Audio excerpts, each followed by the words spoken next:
Baxırıq 230-cu test tapşırığında biz bağlayıcı olaraq if-i görürük. If şərt budaq cümləsinin bağlayıcısıdır. If olan hissə, yəni budaq cümlə heç bir zaman gələcək zamanda işlənə bilməz. A və B variantında biz want-u görürük. Want will not-un qısaltma formasıdır. Biz ona görə A ilə B variantını çıxırıq. D variantında will işlənib çıxırıq. C və Y variantı arasında qalır. Baxın, burada the boss mübtədadır. Mübtəda xəbərin uzlaşmalıdır. Raise isə indiki zamanda işlənib və burada the boss təkdə olduğuna görə raises olmalıydı. Ona görə C variantı da səhvdir, Y variantı doğrudur. 231-ə baxırıq, görürük ki, burada af da var. Zaman bağlayıcısıdır. Zaman bağlayıcısı varsa biz zamanların uzlaşmasına baxacağıq. Yadımızda saxlayaq ki, zaman budaq cümləsində, yəni budaq olan hissədə gələcək zaman işlənmir.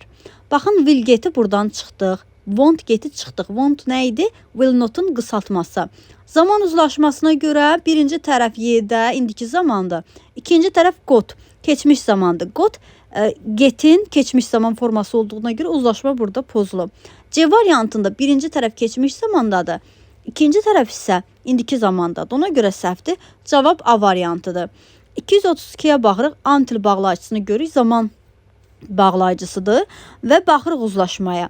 Baxın, elə gözümüzə çarpır. Dördüncüdə will retire. Dedik ki, zaman budaq cümləsində biz gələcək zamanı seçmirik. Will ona görə çıxdıq. Daha sonra baxırıq ikinci varianta.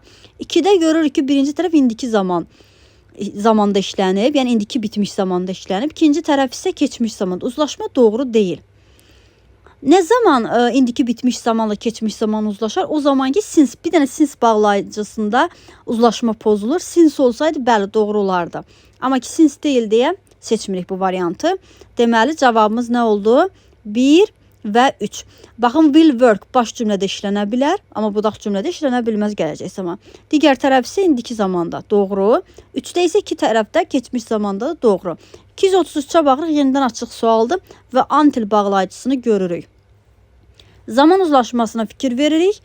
Deməli, dedik ki, budaq cümlədə nə işlənə bilməz zaman budaq cümləsində? Will işlənə bilməz. Will'i çıxdıq.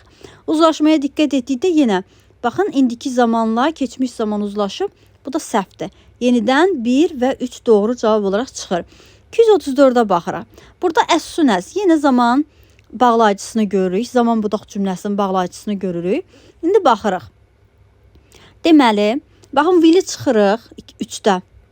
6-da da will'i çıxırıq. Dedik ki, budaq cümlə gələcək zamanda işlənməz. Daha sonra, baxın, belə baxanda 1-də doğrudur, 2-də doğrudur, 4-də 5-də. Amma 4-də nə səhvdir? Yadımızda saxlayaq ki, past perfect, yəni keçmiş bitmiş zaman işlənən cümlədə bir öncəlik və sonralıq olur. Yəni had stopped birinci baş verir hadisə. Became isə daha sonra.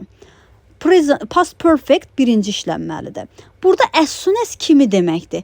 Kimidirsə yağış yağan, dayanan kimi səma açıldı, göy üzü açıldı.